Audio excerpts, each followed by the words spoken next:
Africa Content TV.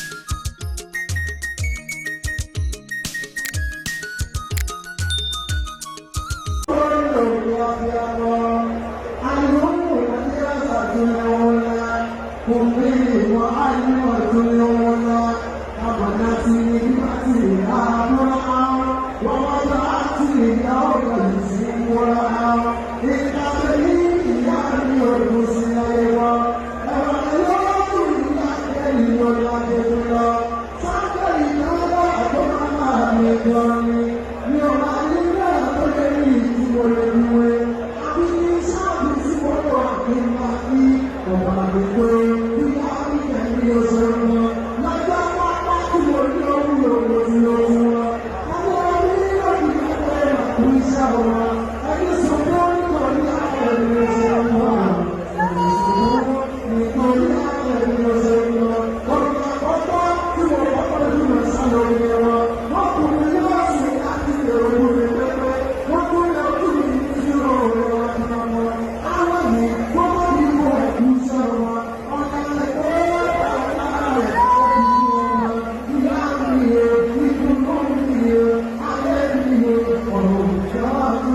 Alhamdulillah.